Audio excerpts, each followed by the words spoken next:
Well, we had that dry winter followed by a cool, wet spring and now a dry and scorching summer. Some of the trees and other plants in your yard might be struggling, and the last thing you want to do is lose a tree and have to replace it. Today on You Can Grow It, Garden Master Jim Duthie talks with a tree expert, Idaho's plant doctor, to get an idea of some common tree issues you might be dealing with and what you can do to fix them. Trees in our landscape are beautiful, but they're also an expensive investment in your home landscape. To keep them healthy, you need to maintain them and know what the problems are early on.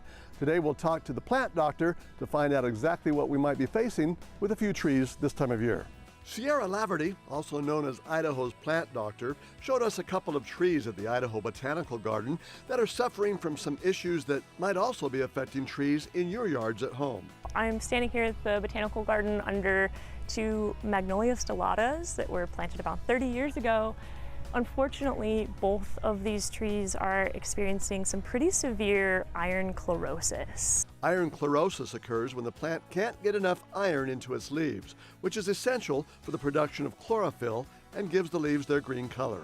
Iron is not very mobile in our soils. So here in southwest Idaho, our soils are very basic. They're very high pH, alkaline, all those words mean the same thing.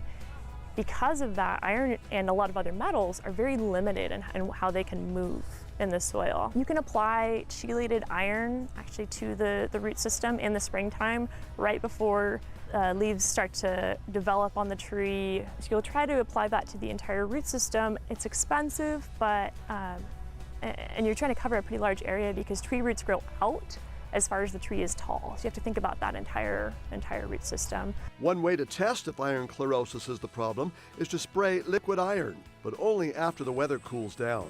You can spray this in the spring, you can spray it in the fall on cool, cloudy days. And if your leaves green up in just actually a matter of days, you can kind of narrow it down to, okay, this is an iron chlorosis problem. It's only a temporary fix though. New emerging leaves won't be lush and green since the iron hasn't been pulled up into the root system. This tree is a Tatarian maple, known as hot wings. It's a great alternative to other maples that tend to develop iron chlorosis like we saw with the magnolia. It's a fantastic plant for this area because it's really well adapted to our region. It's adapted to the soils that we have here. It likes that higher alkaline soil. It doesn't develop that iron chlorosis. And it's also a great specimen tree because these brilliant, bright samaras catch the sun. Samaras are the little helicopter-shaped seed pods, actually the fruit of the Tatarian maple. But as healthy as this tree looks, it does have an underlying problem. So this tree does have a bacterial blight, which it's doing really well despite having this blight. But if you look closely at this leaf, you'll see these very angular leaf spots. Bactericide and fungicide sprays will help. Fortunately for this tree, this blight is more of an aesthetic issue and probably won't affect the tree's overall health. I'm seeing a lot of issues now because of that winter dry spell, because of that desiccation, stressed the trees early on. Then we had a month and a half of solid rain. That also accentuates different fungal diseases. But a lot of tree problems can be prevented with proper watering. If you're irrigating properly, you should be doing a deep and infrequent irrigation. So fine-tuning irrigation is an art and a science, and it's really critical for growth in the Treasure Valley. August is a good time to take a close look at your trees. Catching and treating some of the issues early on will increase the chances that your trees will be healthy and live for a long time. For Idaho's News Channel 7, I'm Jim Duthie.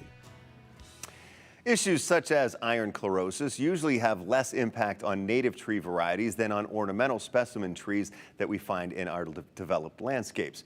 But if you're concerned about issues with your trees, take a picture or a leaf sample to a local nursery or call your county extension office for advice. Stick around, more to come here on the news at 4.